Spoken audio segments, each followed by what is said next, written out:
ଜୟ ଶ୍ରୀ ସାଇ। ଆପଣମାନେ ସମସ୍ତେ ଭଲରେ ଥିବେ ସାଇଙ୍କ କୃପାରୁ। ସାଇ କୁହନ୍ତି, ଯଦି ଜୀବନରେ କେବେ କିଛି ଦୁଃଖ ଆସେ ତୁମେ ଭାଙ୍ଗି ପଡ଼ିବନି, ହାରିବନି। ସେଇ ସମୟରେ ନିଜକୁ ଦୃଢ଼ କର। ଦିନ ପରେ ରାତି ଆସେ ଓ ରାତି ପଡ଼େ ଦିନ। ଠିକ୍ ଆମ ଜୀବନ ବି ସେମିତି ହେଇଥାଏ। ଦୁଃଖ ପରେ ସୁଖ। ଦୁଃଖ ସମୟରେ ଭାଙ୍ଗି ପଡ଼ିଲେ ସୁଖ ସମୟ କେମିତି ଆସିବ? ଦୁଃଖ ସମୟରେ ସ୍ଥିର ରୁହ ଓ ଧୈର୍ଯ୍ୟ ଧର। ଈଶ୍ୱରଙ୍କ ପାଖରେ ନିଜକୁ ସମର୍ପଣ କର। ସବୁ ଠିକ୍ କହିଛନ୍ତି ସାଇ। ସାଇ କେତେ ସୁନ୍ଦର ଓ ସରଳରେ ଜୀବନରେ କେମିତି ବଞ୍ଚିବା ଶିଖେଇ ଦେଇଛନ୍ତି କହିଲେ।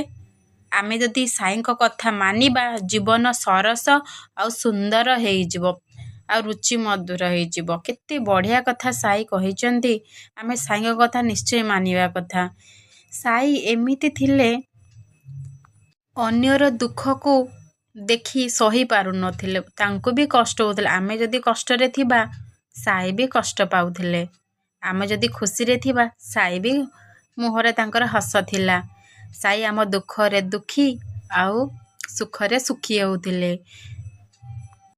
ସାଇ ସିନା ଫକୀର ଥିଲେ କିନ୍ତୁ ଅନ୍ୟକୁ ସାହାଯ୍ୟ କରିବାରେ ପଛଘୁଞ୍ଚା ଦେଉନଥିଲେ।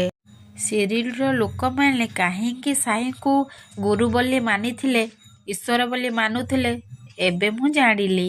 ସତରେ ସାଇ ତ ଗୁରୁରେ ଆମର ଈଶ୍ୱର, ଆମର ଭଗବାନ ସିଏ।